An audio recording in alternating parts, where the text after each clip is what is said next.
It's my Friday. And it's also beer time. And I've got a question. Seriously. There are beers that recommend you drink them in certain glasses. And I've never understood why.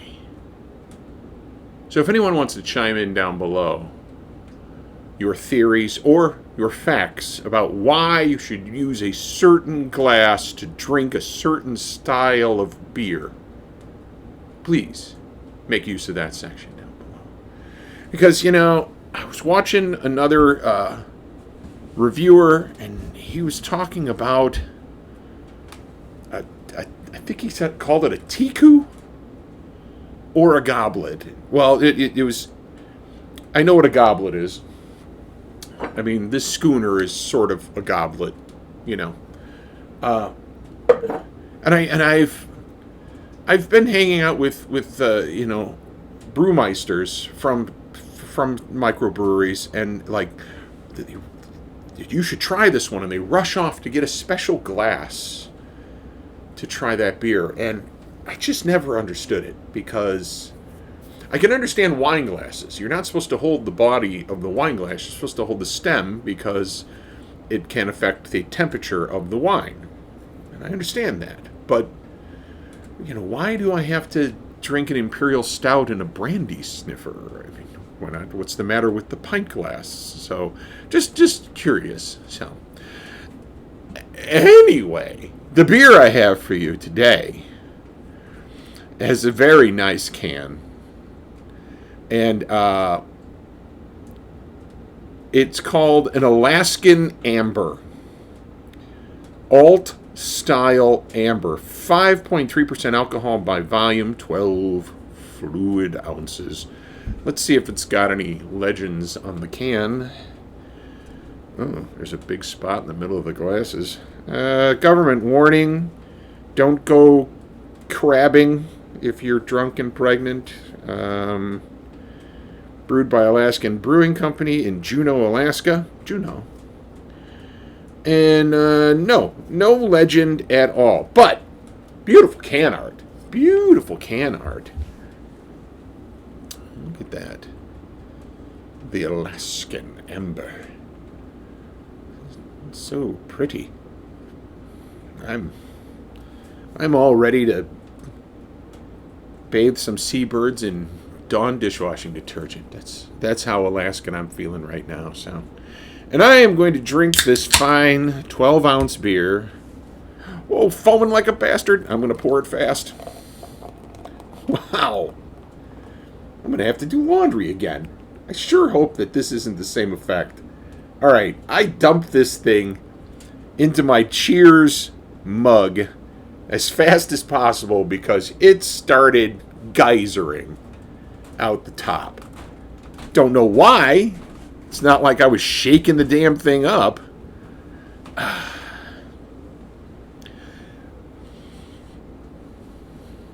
Is it a well-made beer if just being cold makes it foam like that? I don't know. I just don't know.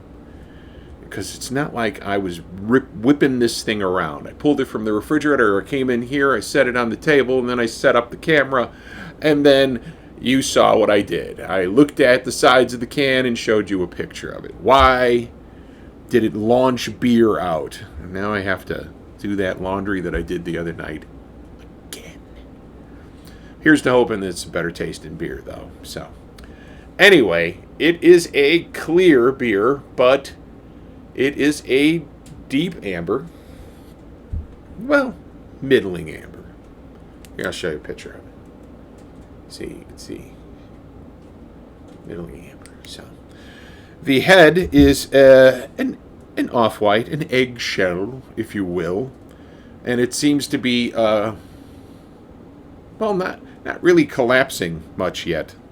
So, let's give it a sniff in glass, even though it is all over the table and I can smell beer. So, let's give it a sniff here.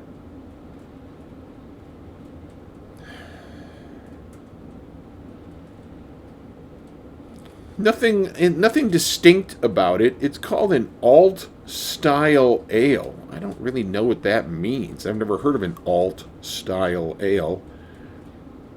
Brewed by Alaskans in Alaska. Sorry. Let's see. Is there a drink by date?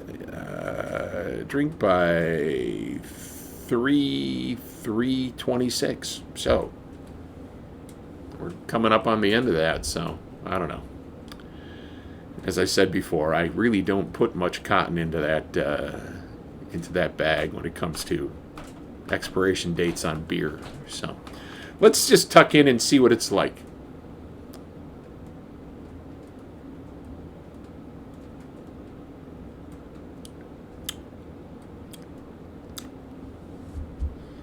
It's tasty.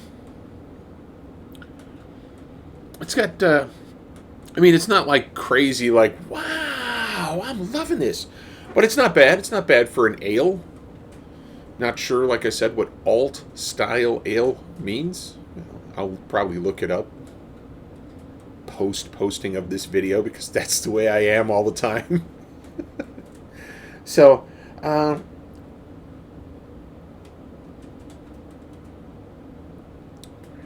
it's a very mild beer with a slightly bitter ending. On the bitterness scale, I would say it's a 2. It's a 2. Not very effervescent in the mouth, although obviously it was pretty effervescent in the can.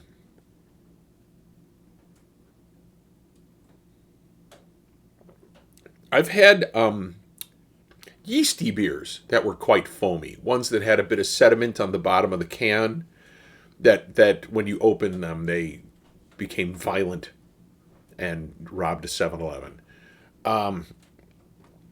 But not a clear one. And this is definitely very clear.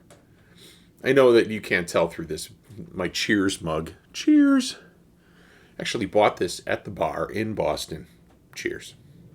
So, it's a lot smaller than the television version of the bar.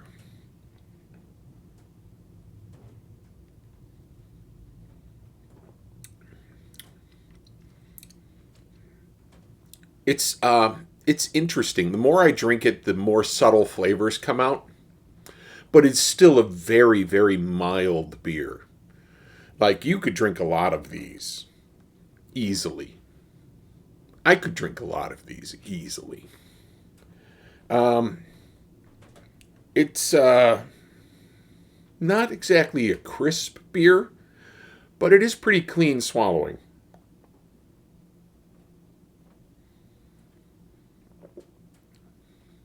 It doesn't really linger. It gives a little burst of bitter, and now it's gone. So that's how fast saw that. So, I'm on the fence about this one. I really am. If I saw it in the store, would I pick it up again? Depending on the circumstances, yeah, I would probably give this one another shot. I'm not unhappy with the beer, and it's got a good flavor. It's not like I'm going to sit down and write a letter to someone about this beer, but it is good. If someone handed this to me at a party, I wouldn't be disappointed in this beer. So, I just would expect something that has the boat from the most dangerous catch, whatever that show was, would be a little bit more of a punch in the mouth of flavor, but it's not. I guess that might be the alt style. So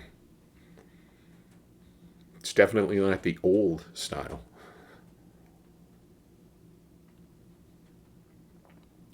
Obviously, it's going down pretty easy because I did not lose a lot of the beer this time. This time I reacted quickly. Instead of letting it go all over the table like I did last time, I actually jumped on it and probably lost, I would say, a tablespoon or 2 of beer. So I think I'm going to have to be on the quick draw like that for if I'm going to continue buying strange beers, as someone said, you drink strange beers. If I'm going to continue to buy and drink strange beers, I have to be a little bit quicker on the trigger to pour. Luckily, this didn't happen in like one of those big 19-ounce cans, where it definitely would have overflowed everything, and I would have been sorely disappointed because usually those 19-ounce cans are not cheap. So I am going to finish this beer upstairs while I cook dinner, because we're having sizzling salads today. That's where you have a base salad that's nice and cold, and then you take something leftover, like we have a little bit of leftover pork tenderloin. We're going to slice that up and saute it up. Also, I've got a quart of mushrooms, or I should say a pint of mushrooms, that I'm going to slice those up and saute them as well. A little hot with the cold. It's a very nice thing to have. Plus, it's a great excuse to get some vegetables into your body, and I'm definitely a man who is a vegetable deficit kind of guy. So I am going to drink the rest of this while I prepare that dinner, and I will see you guys next time I got an awesome beer to share. In the meantime, if you guys want to hit that subscribe button, subscribe button. I wouldn't be unhappy with that. If I already have your subscription, thank you for coming back. I appreciate it. So, I will talk to you guys later. You guys have a good night.